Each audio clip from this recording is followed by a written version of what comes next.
세례문답 계속해서 배우겠습니다. 지난주까지는 성례에 대해서 배웠습니다. 세례와 성찬, 성례에 대해서 배웠습니다. 특별히 성례에서 다른 부분과 독특하게 우리에게 가르쳐 주시는 것은 의식적인 외형적인 것을 통해서 우리에게 은혜의 방편으로 주신 것이라는 거예요. 자, 세례를 할 때, 세례할 때 우리가 느낄 수 있게 되어지는 것은 물속에 들어가거나 물을 뿌리거나 물을 붓거나 하는 그 물이라는 것을 접하게 되어집니다. 그리고 물에 잠긴다는 그러한 의미가 있어서 죽음을 또한 생각하게 하는 그런 것이 있습니다.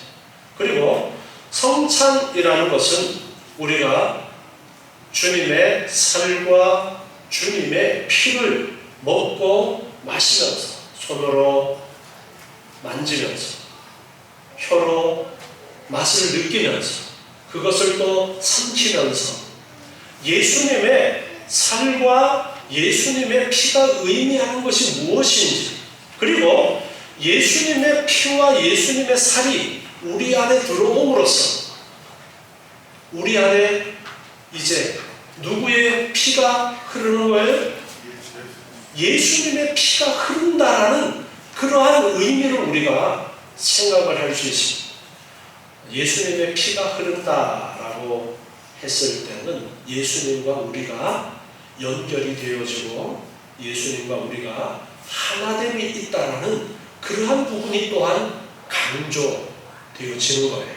그래서 성찬을 할 때마다 주님과 우리는 결코 떨어질 수 없는 한 몸이다 라는 것을 오감으로 느낄 수 있도록 가르쳐 주신 것이 바로 성찬이 되어지는 것입니다. 이렇게 그래서 세례를 베푸는 과정과 성례, 특별히 성찬이라는 것을 통해서 예수 그리스도의 대속하신, 예수 그리스도의 우리를 구속하신 그 놀라운 사랑과 은혜, 그런 것들을 깊이 깨닫게 되어지고, 또 하나 잊지 말아야 될 것은 성찬은 함께 동참한다는 거예요. 그리고 세례도 우리 개혁교회에서는 세례를 주는 것도 성도들 앞에 내 믿음을 고백하고 그리고 세례를 주는 그러한 과정으로 세례를 베풀도록 그렇게 하고 있습니다. 많은 사람 앞에 공개적으로 나는 예수님을 믿습니다 라는 고백이 되어져야, 그래야 그 사람에게 세례를 베풀도록 그렇게 합니다. 그래서 이제 우리는 세례받은 사람으로서 하나의 공동체다, 한 몸이다. 그리고 성찬을 행할 때마다 우리는 예수님의 살과 예수님의 피를 함께 나눈 한 덩어리의 떡을 함께 나누는 그것을 통해서 우리는 하나다라는 것을 또한 잊지 말아야 되고, 그것을 우리가 몸으로 직접 느낄 수 있도록 가르쳐 주신 것이 성례라는 그러한 것입니다. 그래서 성례가 예수님께서 명하신 것이고 예수님이 가르쳐 주신, 신약 교회에서는 다른 성례는 없고 세례와 성찬만이 있는 것이고, 이 속에 담겨져 있는 귀한 그 의미를 우리가 잘 기억해야 되겠습니다. 다음은 이제 103번 제가 문제를 읽겠습니다. 답을 읽어주시기 바랍니다. 가정 예배는 무엇입니까? 성도의 가족이 모여 기도하며 성경을 읽으며 찬송함으로 하나님을 경배하는 것입니다. 아멘. 가정 예배라는 이 부분이 웨스트민스터 회의에서 웨스트민스터 신앙고백서, 대소요리 문답, 그리고 예배 모범도 만들었고요. 정치에 대한 그러한 것도 그 회의에서 결정을 해서 장로교회는, 한국의 장로교회는 다 그 웨스트민스터 회의의 결과물인 그 신앙고백서, 대소요리 문답을 신앙의 표준 문서로 삼고 있습니다. 그 가운데 예배 모범이 또한 있는데요. 그 예배 모범을 하면서 가정 예배에 대한 부분도 언급을 하고 있습니다. 우리나라에서 지금 교회 운영되어지는 그러한 모습하고 지금 종교개혁이 일어났던 그 당시에 교회의 상황, 지금도 물론 유럽의 나라들은 그때와 비슷한 모습으로 그렇게 하고 있는데, 우리나라는 지금 상당히 도시화된 그런 가운데 있어서 예배당이 가깝고 그렇게 있어서 교회, 즉 예배당 중심의 신앙이 많이 강조가 되는 그런 경향이 있습니다. 그래서 집회가 상당히 많이 있습니다. 104번을 같이 보시면요. 104번, 교인은 교회에 언제 출석해야 합니까? 새벽 기도회와 주일 예배와 수요일에 및 교회 집회에 적극적으로 출석해야 합니다. 성도는 교회에 집회가 있을 때 적극적으로 참석을 해야 된다라는 것을 가르쳐 주면서 교회에 집회를 많이 가졌습니다. 그런데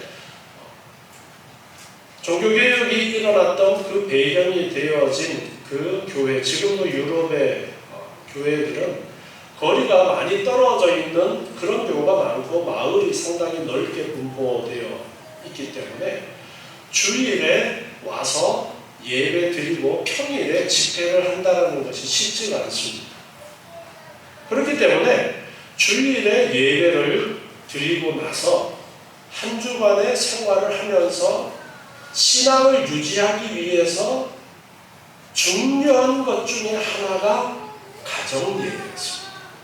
그래서 가정예배를 강조를 했었습니다. 그래서 성도의 가족이 모여서 기도하고 성경을 읽고 찬송을 하고 이렇게 하나님을 경배하는, 가정에서 예배하는 그런 가정 예배를 강조를 했었는데요. 가정은 교회의 가장 기초가 되어지는 단위입니다. 가장 기초되는 교회의 단위가 가정입니다. 그래서 가정에서 가족들이 함께 모여서 있으면 그것이 또한 교회가 되어집니다. 가정의 가장 기초가 되는 것이 부부잖아요. 두세 사람이 모인 곳에 주님이 함께 하시겠다라고 약속의 말씀이 있고, 두 사람 이상이 함께 모이면 교회가 될 수 있는 거예요. 그래서 가정, 교회를 강조를 하면서 가정의 예배를 강조를 했었습니다. 그러나 우리나라 교회에서는 처음 예수를 믿는 사람들이 가정에 하나뿐인 경우가 대부분이었죠. 복음이 처음 전파되는 그러한 과정 가운데서 한국교회는 예배당에 모여서 예배하는 것이 강조되어질 수밖에 없는 그런 환경 가운데 있었던 겁니다. 그래서 신앙을 유지하기 위해서 집회를 많이 가지는 그런 경향이 있었습니다. 그래서 많은 집회의 시간들을 교회에서 만들고, 그래서 많은 성도들이 그 집회에 참석을 해서 신앙을 유지하는 방향으로 그렇게 해왔던 부분들이 있습니다. 그러나 근본적인 부분은 우리가 가정이라는 가장 기초적인 이 교회를 결코 무시해서는 안 되는 거예요. 그래서 가정 예배가 강조가 되어졌던 것이고요. 그리고 자녀들을 양육하는 것은 부모들이 해야 되는 가장 중요한 일 중에 하나였습니다. 그래서 가정 예배를 통해서 자녀들을 믿음으로 이끄는 그 일을 하는 겁니다. 가장 좋은 교육은 삶을 통해서 보여주는 것이 가장 좋은 교육이죠. 그래서 부모가 집에서 하나님을 찬양하고 기도하고 성경을 읽는 이러한 모습을 보면서 자녀들은 자연스럽게 하나님을 찬양하고 하나님께 기도하고 성경을 읽고 하나님의 말씀 중심으로 살아가는 부모의 그 삶을 보면서 자연스럽게 그렇게 배워나가도록 되어지는 유익한 것이 이 가정 예배인 것입니다. 부모가 하나님을 경외하는 모습을 보일 때 자녀들도 하나님을 자연스럽게 경외하게 됩니다. 우리나라 교회가 예배당 중심으로 이렇게 되어지다가 보니까 삶이 이원화되어지는 문제가 있어요. 그게 무슨 말이냐면 예배당이 나와서는 아주 예배 참석 열심히 하고 본사를 열심히 하고 거룩한 모습을 가지고 있고 한데 일상생활로 돌아가면 믿지 않는 사람보다가 더 싫은 소리를 듣는 그런 생활을 하는 경우가 생겨요.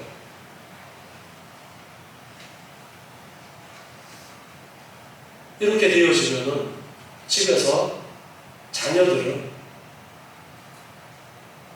늘 부모 곁에서 지켜보고 있기 때문에 그 부모의 하는 모습을 배우게 됩니다. 주일날 교회 가서 말씀 듣고 배워봤자 아무 소용이 없어요.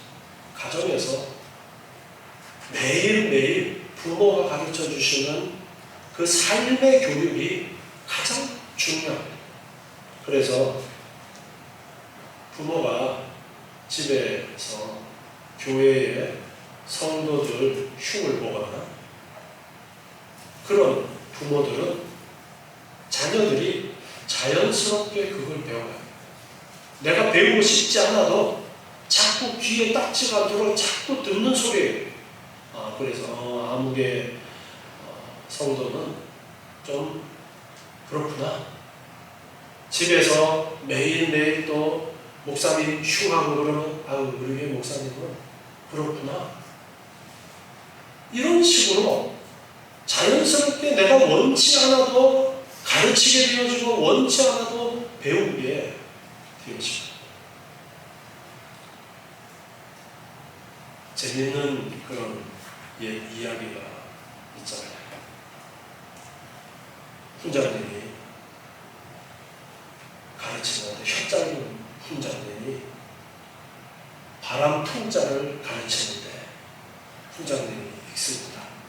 바람 풍! 그러면 배우는 아이들이 따라서 뭐라고 읽어요? 바람 풍! 야 이놈들아! 바람 풍이 아니고 바람 풍 해봐!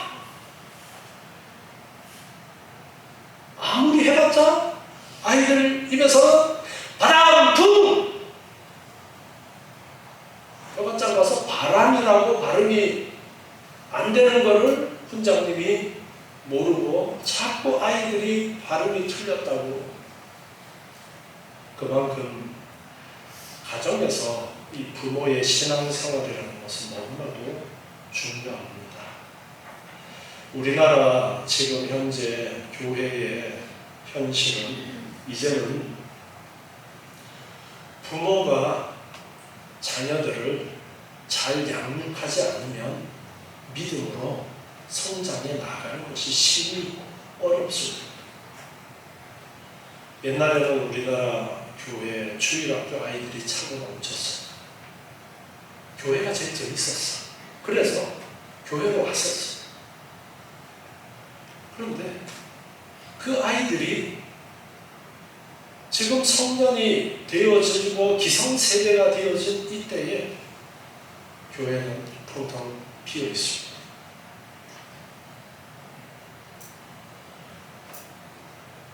가정교육이 되어져야 되는데 가정에서 교육이 되어지지 않고 주일날 교회만 잠깐 나와서 신나게 뛰어노는 기억밖에 없고 교회에서 기억은 행사했던 기억밖에 남아있지 않습니다.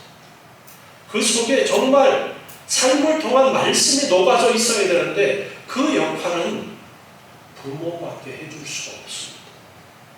그래서 가정 예배라는 이 부분이 강조가 되어진 것은 가정에서 매일 예배하는 그런 시간을 가지면 참 좋겠지만 그렇지 못하더라도 집에서 성경을 읽고 기도하고 하루를 마감하면서 자녀들과 함께 기도로 하루를 마감하고 그러한 별것 아닌 것 같은 그러한 일들이 자녀들의 믿음을 키워주는 데 너무나도 중요한 그런 것이라는 것을 알아야 됩니다. 그래서 이 가정 예배 부모가 늘 본을 보이는 중요한 것이라는 것을 우리는 잊지 말아야 되겠습니다. 가정 예배를 통해서 부모님들이 항상 하나님을 중심으로 살아가고 있다라는 것을 삶을 통해서 가르쳐주는 그러한 것이 있어야 됩니다. 교인들이 언제 이제 예배에 출석하는 문제를 또 104번에서 가르쳐주고 있는데 교회에서 정해진 그러한 집회가 있으면 적극적으로 참석하기를 힘써야 된다라는 것입니다. 그런데 이 부분을 생각하면서 우리가 열심히 교회에 예배 시간들이 있을 때에 그 예배에 참석하기를 힘써야 된다라는 부분에 있어서 예배뿐 아니라 다른 집회들도 있습니다. 어떤 행사를 하려고 같이 의논을 해서 결정을 해서 행사를 하거나 할 때에도 적극적으로 동참하려고 애써야 됩니다. 우리는 교회를 자꾸 쪼개려고 해서는 안 됩니다. 부서마다 갈라가지고 부서들끼리 행사하고 그걸로만 다인 것처럼 특히나 요즘 개인주의 사회이기 때문에 나만 신앙생활 잘하면 되지 뭐 다른 성도들하고 얽히는 것을 꺼려하는 특히나 젊은 세대들 같은 경우에는 다른 사람들과 부대끼는 것을 부담스러워하는 그러한 경향이 있습니다. 이거는 철저하게 우리가 경계해야 되는 부분입니다. 사탄은 다른 사람들과 교회 안에서 부대끼면서 하나가 되어지는 것을 못하게 막습니다. 세상 사람들 잘 어울려요? 잘 안 어울려요? 세상 사람들도 잘 안 어울리려고 하지만 또 쉽게 그냥 잘 어울리는 그런 모습들도 있어요. 그냥 술 한잔 먹으면서 자기 이야기하면서 친해지는 그런 경우들도 많이 있습니다. 그럼 우리도 술 마시면서 모임을 해야 될까요?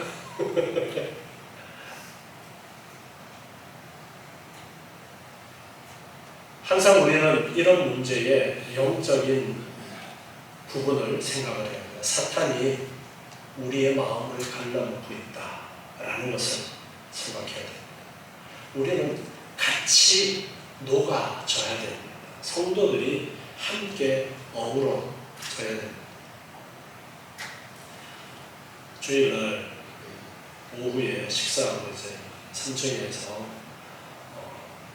주일학교 아이들도 있고 중고등부 학생들도 있고 청년들도 있고 이렇게 있는데 한 공간에서 같이 부대끼면서 그렇게 지내고 있는데 같이 부대끼면서 아이들도 중고등부도 청년들도 같이 서로를 맞추어주고 서로를 배려하고 또 대접해야 될 부분들 대접하고 이런 것들을 자연스럽게 배워가는 그런 모습.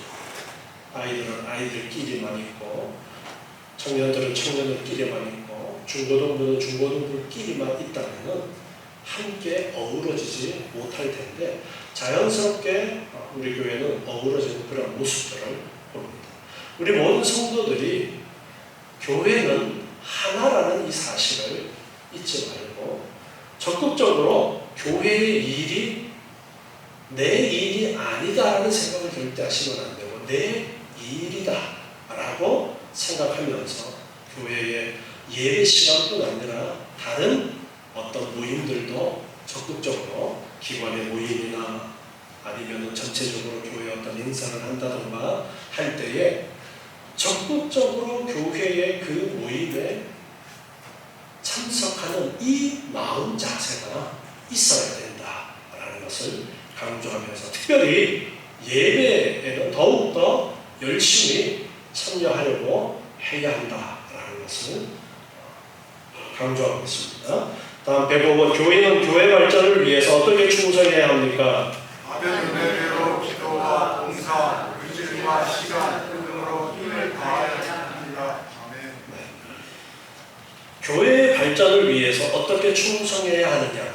교회의 발전이라는 말이 좀 어감이 안 좋을 수도 있는데 교회가 성장하는 것은 결국은 머리 대신 주님을 중심으로 한 교회가 성장해 나가는 것을 말씀하고 있습니다. 그것을 위해서 지체된 우리가 마땅히 감당해야 될 어떤 부분들이 있는가라는 것인데요. 받은 은혜대로라고 말씀하고 있어요. 받은 은혜대로. 고린도후서 5장 15절 말씀을 보면요. 고린도후서 5장 15절에 저가 모든 사람을 대신하여 죽으심은 산자들로 하여금 다시는 저희 자신을 위하여 살지 않고 오직 저희를 대신하여 죽었다가 다시 사신 자를 위하여 살게 하려 함이니라. 아멘. 예수님께서 우리를 대신하여 죽으신 것은 이제는 우리가 예수 그리스도를 위하여 살도록 하시려는 뜻이 있다라는 것을 강조하고 있습니다. 우리가 받은 가장 큰 은혜는 예수님께서 우리를 위하여 십자가에서 우리 죄값을 대신하여 죽으셨다는 것입니다. 이 귀한 은혜를 받은 우리들은 어떻게 은혜에 보답할까라는 마음을 가진다면 늘 내 목숨을 들여서라도 주님 앞에 충성해야 되겠다. 주님을 위하여 살아야 되겠다라는 그러한 결심이 되어지는 것이 당연합니다. 그런데 주님을 위하여 이 땅에 주님이 계시잖아요. 그것이 무엇입니까? 교회. 예수님을 머리로 한 교회가 주님입니다. 교회가 바로 주님이라고 말할 수 있습니다.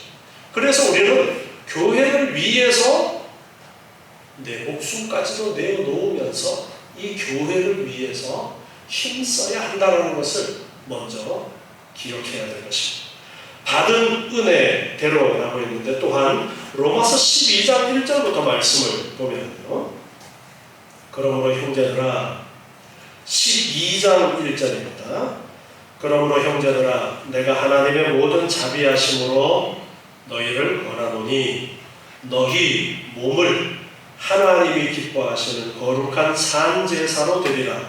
이는 너희의 드릴 영적 예배니라. 자, 1절에 보니까 너희 몸을 산제사로 드려라 그렇게 말씀합니다. 여기 몸이라는 것은 우리의 전 인격을 말합니다.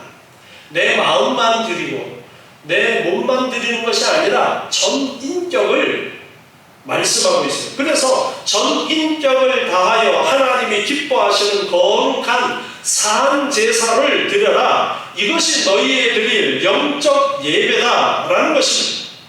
우리의 생애 전체를 드리라는 것입니다. 우리의 생애를 통해서 계속적으로 하나님 보시기에 선한 일에 힘써라. 그 말씀을 하시는 거예요. 영적 예배라고 번역된 부분은 합당한 예배, 그렇게도 번역할 수 있습니다.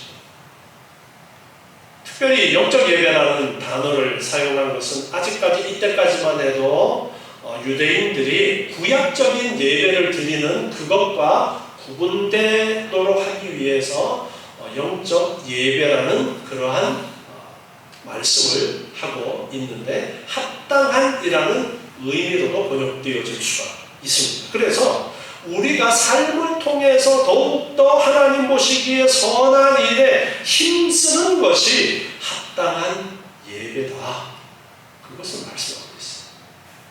몸을 드려라. 특히 이 부분을 우리가 기억합시다.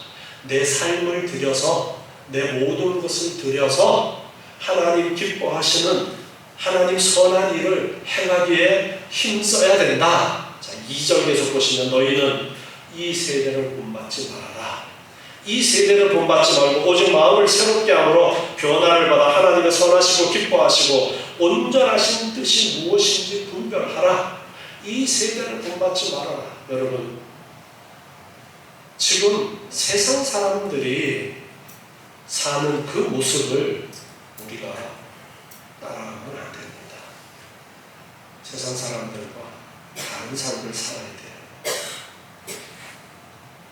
앞에서도 강조했지만, 그래서 우리는 교회라는 예수 그리스도의 지체로서 하나 되어지는 부분이 늘 강조가 되어져야 됩니다.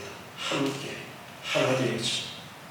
3절에 내게 주신 은혜로 말미암아 너희 중 각 사람에게 말하노니 마땅히 생각할 그 이상의 생각을 품지 말고 오직 하나님께서 각 사람에게 나눠주신 믿음의 분량대로 지혜롭게 생각하라.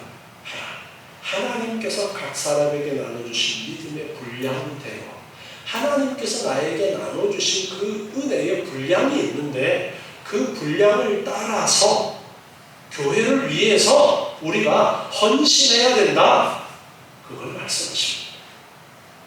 우리가 한 몸에 많은 지체를 가졌으나 모든 지체가 같은 직분을 가진 것이 아니니 이와 같이 우리 많은 사람이 그리스도 안에서 한 몸이 되어서 서로 지체가 되었느니라. 우리에게 주신 은혜대로 받은 은사가 각각 다르니 혹 예언이면 믿음의 분수대로 예언을 하고, 섬기는 일이면 섬기는 일로, 가르치는 자면 가르치는 일로, 권위하는 자는 권위하는 일로. 이 권위한다라는 것은 권사님들이 하는 일이라고 볼 수가 있습니다. 권면해주고 이끌어주는 그런 부분들을 강조하는 말이고요. 구제하는 자는 성실함으로, 이 구제는 주로 초대교회에 집사를 세우게 된 이유가 이 구제를 올바로 하기 위해서 였는데, 성실함이라는 단어의 원어를 보면은 순수함이라는 의미를 함께 가지고 있습니다. 그래서 돈을 출납하는 부분이기 때문에 딴 생각하지 말고 정직하게 순수하게 열심히 그 주어진 일을 잘 하라는 그런 의미를 담고 있어요. 그리고 다스리는 자는 부지런함으로, 긍휼을 베푸는 자는 즐거움으로. 긍휼을 베푼다라는 것은 특별히 고통받는 자, 연약한 자를 돌보는 것을 말씀하고 있습니다. 이렇게 고통받는 자, 연약한 자가 있으면 또 즐거움으로 그러한 사람들을 위로하는 일을 하는 것으로. 자, 이렇게 여러 은사들, 여러 부류의 쭉 은사들을 열거를 하고 있습니다. 우리 한 사람 한 사람, 나는 어떤 일들을 할 수 있을까 한번 생각해 보세요. 그런데 이 부분을 보면서 특별히 다스리는 자라는 것을 또 볼 수 있습니다. 다스리는 자도 있다. 교회 안에 다스리는 자. 우리가 성도들 간의 관계를 수평적인 관계에서 생각할 수 있지만 또한 다스리는 은사가 있다는 것을 우리가 한번 더 생각을 했으면 좋겠습니다. 누구에게인가는 우리 교회 안에도 이 다스리는 자의 은사가 주어진 사람이 있을 겁니다. 장로님들이 이제 외적으로는 다스리는 그런 자리에서 성도들을 이끌어 가야 되는 그러한 직책이라고 볼 수 있습니다. 목회자가 성도를 이끌어가는 그러한 것도 있지만 그 외에도 성도들 가운데 보면은 리더십이 특별한 그런 사람들이 있습니다. 그러면은 그런 사람들은 사람들을 이끌어서 올바로 교회가 하나님 기뻐하시는 일들을 할 수 있도록 이끌어가는 그 일도 너무나도 중요한 은사 중에 하나다라는 것을 우리가 또한 생각할 수가 있습니다. 자발적인 참여하는 것이 우리 성도들이 교회에서 마땅히 해야 되는 부분들이지만 특별히 이 다스리는 자를 여기에서 말씀하신 것을 보면 때에 따라서는 좀 강요하는 다스리는 자리에서 다스리는 그러한 자로서 이끌어가야 되는 사람으로서 좀 강요하는 그런 부분도 필요할 때가 있다라는 것도 우리가 좀 생각을 해야 되는 그런 부분인 것 같아요. 그래서 우리 성도들이 하나님께서 나눠주신 그 분량을 따라서 이제 교회의 성장을 위해서 우리가 힘써야 되는 이런 부분들이 있음을 우리가 기억할 수가 있습니다. 하나님께서 주신 그 은혜를 따라서 우리가 열심히 그 일을 감당합니다. 자, 에베소서 4장 13절 말씀을 또 한번 보겠습니다. 에베소서 4장 13절 보면요, 우리가 다 하나님의 아들을 믿는 것과 아는 일에 하나가 되어 온전한 사람을 이루어 그리스도의 장성한 분량이 충만한 데까지 이르리니 이는 우리가 이제부터 어린아이가 되지 아니하여 사람의 괴술과 간사한 유혹에 빠져 모든 교훈의 풍조에 밀려 요동치 않게 하려 한다. 바울이 로마서에서도 이 에베소서에서도 성도들을 권면하면서 특별히 교회에 대한 부분을 권면하면서 계속적으로 강조하는 것은 사람의 계술과 간사한 유혹, 이 세대를 본받지 말아라, 이런 말씀을 하고 있어요. 세상 사람들하고 성도들은 생각하는 것부터가 달라야 된다는 거예요. 우리는 무엇을 위해서 살아가느냐? 교회를 위해서 살아가야 됩니다. 교회는 예수님의 지체이기 때문입니다. 교회의 머리가 예수님이기 때문입니다. 그래서 우리는 예수 그리스도를 위해서 삶을 살아야 됩니다. 세상 사람들은 누구를 위해서 삽니까? 자기 자신을 위해서 삽니다. 그러나 우리는 예수 그리스도를 위해서 살아야 됩니다. 세상 사람들은 나 자신을 위해서 살기 때문에 나 자신에게 유익이 되면 많은 사람들과 어울리기도 하고, 유익이 안 되는 것 같으면 그냥 모든 사람들을 연을 끊고 나 혼자만 잘 먹고 잘 살면 된다라는 그런 생각을 가질 수 있습니다. 그러나 그리스도인들은, 하나님의 자녀들은, 교회에 지체된 우리들은 달라야 된다는 거예요. 항상 교회를 생각하고 다른 성도들을 생각해야 됩니다. 나에게 주신 것, 그것을 교회를 위해서, 다른 성도들을 위해서 쓸 수 있어야 되는 거예요. 하나님이 나에게 주신 그 은사를 교회의 성장을 위해서 사용해야 된다는 겁니다.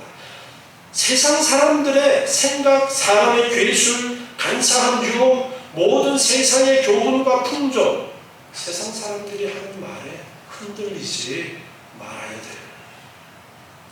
오직 사랑 안에서 참된 것을 하여 범사에 그에게까지 잘할지라 예수님 닮아가려고 애써야 됩니다. 그는 머리니 곧 그리스도라. 그에게서 온 몸이 각 마디를 통하여 도움을 입음으로 연락하고 상합하여 각 지체의 분량대로 역사하여 그 그 몸을 자라게 하며 사랑 안에서 스스로 세우느니라. 각 지체의 분량대로 역사한다라고 했어요. 역시 우리 한 사람 한 사람에게 맡겨진 분량이 있다라는 것을 말씀. 나에게 맡겨진 분량이 있는데 나에게 맡겨진 그 분량을 교회의 성장을 위해서, 교회 발전을 위해서, 예수 그리스도의 몸된 교회를 위해서 써야 된다는 것을 말씀합니다.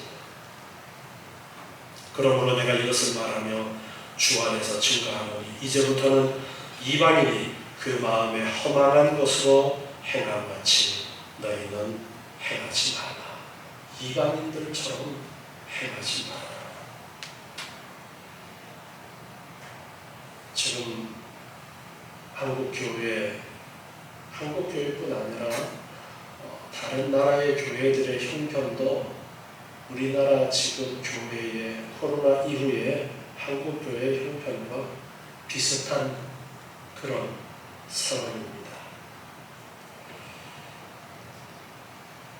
한국보다 교회의 역사가 오래된 나라들에게서 있었던 그런 일들이 한국 교회 안에서는 더 빨리 오고 있는 그런 상황입니다. 지금 우리 전나루도 교회 안에 미래의 상황을 여러분 한번 생각해 보십시오. 우리 교회가 어떻게 되어질까? 주님께서 하실 일이지만 또한 오늘 우리에게 미래를 위해서 염려하고 내가 할 수 있는 일들을 어떤 일들이 있을까를 생각하면서 또한 우리가 해야 될 것입니다. 자, 교회 안에 서로가 끈끈하게 연결되어진 그러한 교제의 끈이 있어야 됩니다. 선배와 믿음의 선배와 후배 간에, 인생의 선배와 후배 간에 끈끈한 끈이 있어야 됩니다. 믿음의 선배가 후배를 위해서 내가 가진 것, 나에게 주신 그러한 것 중에서 내어놓을 수 있는 것이 무엇이 있는가를 우리 생각해 보아야 되겠습니다.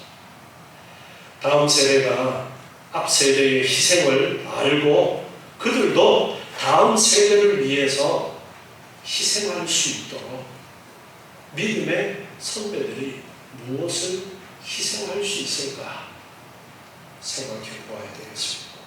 처음 교회가 세워졌을 때 초대 교회의 모습들을 보면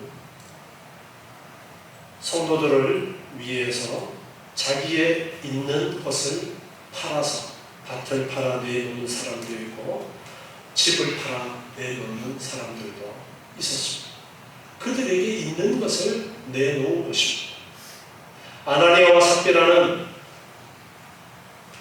밭을 팔았다가 아까워가지고 뚝 잘라가지고 다 안 드렸다가 저주를 받아서 그 자리에서 죽는 그러한 일들도 있었습니다.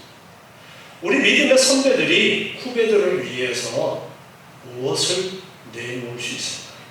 내가 가진 은사, 하나님이 나에게 더 주신 것은 어떤 것이 있을까? 공동체가 되어야 되는데 우리가 함께 공동체로서 함께 나아갈 수 있는 것은 다른 사람보다 나에게 더 주신 부분들을, 그러한 부분들을 내놓아서 평균하게 하는 것입니다. 과연 내가 본이 되어서 내놓을 수 있는 은사는 어떤 것들이 있을까? 한번 생각해 보았으면 좋겠습니다. 이런 말씀 드리는 것은 참 조심스럽지만 우리가 없는 것을 내놓는 것은 그것은 특별한 경우이지 잘하는 것이 아니다라는 그런 말씀을 제가 드렸습니다. 나한테 살 집이 없는데 집 팔아서 내놓고 길거리에 생활하는 것, 그런 것을 원하지 않습니다. 다른 사람보다가 나에게 더 주신 것이 있으면 그것을 놓을 수 있는 그러한 부분들을 고민해 보았으면 합니다. 그리고 우리가 마지막에 유산이라는 것이 있어요. 후손들을 위해서 물려주는 유산들이 있는데 생을 마감하게 되어질 때에 그 유산을 자녀들에게 물러줍니다.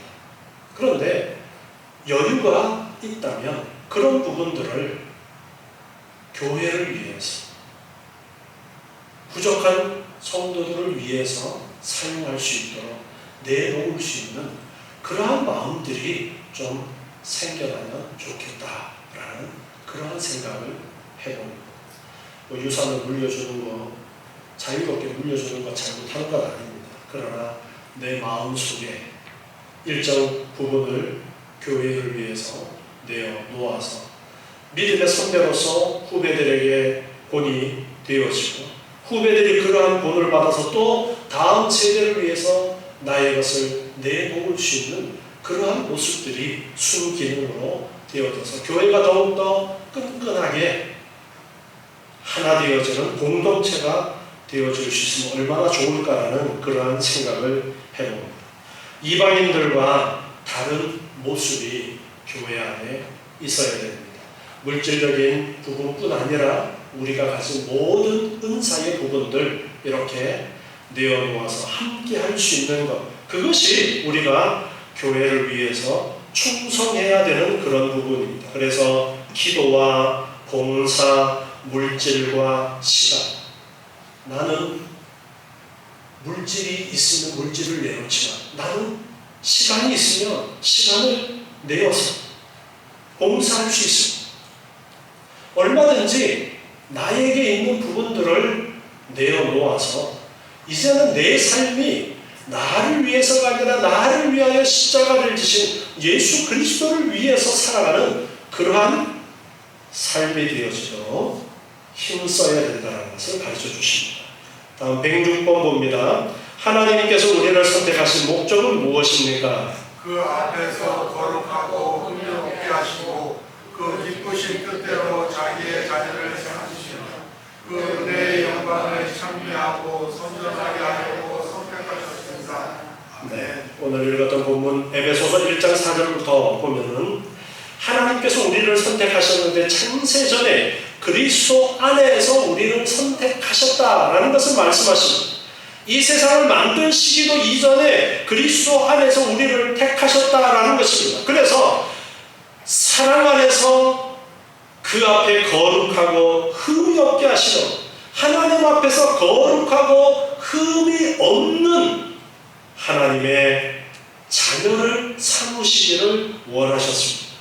그래서 그 기쁘신 뜻대로 자기의 자녀로 삼으셨는데, 이는 그의 사랑하시는 자 안에서 우리에게 거저 주시는 은혜이고 그 은혜의 영광을 찬미하게 하려는 것이다. 우리를 선택하신 목적은 하나님 앞에 거룩한 자녀, 하나님 앞에 흠없는 자녀가 되어져서 하나님의 은혜를 알고 하나님을 찬양하는 그런 자녀들이 되기를 원하십니다. 우리가 먼저 하나님의 이 은혜를 알아야 됩니다. 창세전에 나를 택하셨고 나를 예수 그리스도로 말미암아 구속하셔서 나에게 영생을 주셨습니다. 지금 이 땅에 있는 교회도 천국에 있는 교회의 모범이고 천국에 있는 그러한 삶을 이 땅에서 만들어가는 그러한 과정으로 우리에게 주신 것이 교회입니다. 그래서 예수 그리스도를 위해서 이제 자녀로서 하나님을 찬미하고 하나님을 선전하고 그 영광을 드러내는 삶이 바로 앞의 문제에서 우리가 이야기했던 교회를 위해서 내가 무엇을 내놓을 수 있는가라는 부분을 다시 고민하게 하는 그러한 내용인 것입니다. 그래서 우리는 하나님께서 우리를 선택하신 이 목적에 따라서 목적을 알아야 되겠죠. 하나님이 우리를 선택하신 것은 하나님이 우리 보고 뭔가 대단한 일을 하라는 것이 아니라고 그랬죠. 우리가 하나님을 아버지로 알고 창조주로 알고 그리고 그 하나님을 나의 구세주로 고백하고 이제는 내 삶이 예수 그리스도를 위해서 살겠습니다라는 그러한 마음을 가지고 열심히 살아가면서 더욱더 다듬어지는 이 땅에서 삶을 살면서 하나님의 은혜를 그대로 드러내는 찬양하는 삶이에요. 하나님의 없는 영광을 내가 만들어서 드러내는 것이 아니라 하나님이 원래의 그 영광을 내가 알면 알수록 커지는 그 하나님의 그 영광을 드러내고 그리고 선전 많은 사람들에게 주님을 알지 못하는 사람들에게 증거하는 이 일 이것이 우리를 선택하신 목적입니다. 이 목적을 따라서 우리는 하나님의 자녀로서 교회의 지체로서 교회를 위해서 사는 삶이 바로 주님을 위해서 사는 삶이고 이러한 삶이 하나님의 영광을 드러내는 하나님의 창조의 목적 우리를 선택하신 그 목적에 합당한 것입니다. 그리고 우리는 이 땅에서 끊임없이 이렇게 거룩하고 흠없는 자녀가 아직은 아니지만 계속해서 다듬어지는 그 과정을 말씀을 통해서 예배를 통해서 교회의 삶을 통해서 교회의 성도들과 부대끼는 그러한 생활을 통해서 더 다듬어지고 더 다듬어져서 주님 앞에 합당한 자로 하나님의 영광을 드러내는 복된 삶을 살아가시는 여러분 되시기 바랍니다. 기도하겠습니다. 하나님 감사합니다. 오늘 주시는 귀한 말씀을 기억하고 주의 몸된 교회를 위하여 하나님이 나에게 주신 귀한 은사들을 어떻게 사용할 것인가 고민하는 저희들 되게 도와 주시옵고 하나님 주신 은사를 잘 사용하여서 주의 몸된 교회가 더욱더 굳건하게 서게 하시고 세상 가운데 빛으로서 세상 가운데 소금으로서의 역할을 잘 감당할 수 있도록 도와 주시옵소서. 하나님의 영광을 드러내는 아름다운 교회 되게 도와 주시옵고 우리 모든 성도들이 더욱더 하나 되어지는 귀한 삶으로 영광 돌릴 수 있도록 주님 도와 주시옵소서. 날마다 우리의 삶이 아버지 하나님의 은혜를 선전하는 복된 삶이 되게 하여 주시옵소서. 예수님의 이름으로 기도드리옵나이다. 아멘.